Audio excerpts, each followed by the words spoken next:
పెద్దపల్లి జిల్లా రాకల్దేవ్పల్లిలో ఘోరం జరిగింది. కూలి పనికి వెళ్లిన కొమురయ్య అనే మత్స్యకారుడు దుర్మరణం పాలయ్యాడు. స్థానిక చెరువులో చెత్త తీస్తూ తూములు ఇరుక్కొని ఊపిరాడక మరణించాడు. చెత్త తీస్తుండగా వరద ప్రవాహం పెరిగి కొమురయ్య తూములో చిక్కుకొని చనిపోయినట్లు పోలీసులు అనుమానిస్తున్నారు. కుటుంబ సభ్యుల ఫిర్యాదు మేరకు కేసు నమోదు చేసి దర్యాప్తు ప్రారంభించారు. కొమురయ్య మృతితో ఆయన సొంత గ్రామం సుల్తానాబాద్ మండలం పూసాలలో విషాద ఛాయలు అలుముకున్నాయి.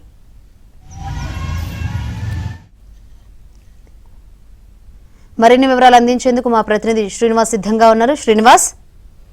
సో శంకరి, వాస్తవానికి కొమురయ్య చనిపోయిన విషయం చాలా సేపటి వరకు కుటుంబ సభ్యులకు కానీ స్థానిక అధికారులకు కానీ తెలియదు. ఇంటికి అంటే సాయంత్రం చీకటి పడ్డ తర్వాత కూడా ఇంటికి రాలేదు అని కుటుంబ సభ్యులు ఆందోళన చెంది చెరువు దగ్గరికి వెతకగా ఆ తూములో విగత జీవిగా కనిపించాడు. కేవలం వరద ప్రవాహం ఎక్కువ కావటం, చెత్తను తొలగించే క్రమంలో అందులోనే ఇరుక్కొని ఊపిరాడక కొమురయ్య మృతి చెందాడు. దీంతో కుటుంబ సభ్యులు కన్నీరు మున్నీరుగా విలపించారు. ఈ చెరువు తూములో ఇరుక్కొని మత్స్యకారుడు మృతి చెందిన ఘటన వాస్తవానికి సుల్తానాబాద్ మండలం పూసాల గ్రామంలో అంటే కొమురయ్య సొంత గ్రామంలో విషాదాన్ని నింపింది. సో మొత్తంగా దీని మీద తమ కుటుంబాన్ని ఆదుకోవాలని వాళ్ళు ప్రభుత్వాన్ని విన్నవించుకుంటున్నారు. శంకరి. రైట్ శ్రీనివాస్.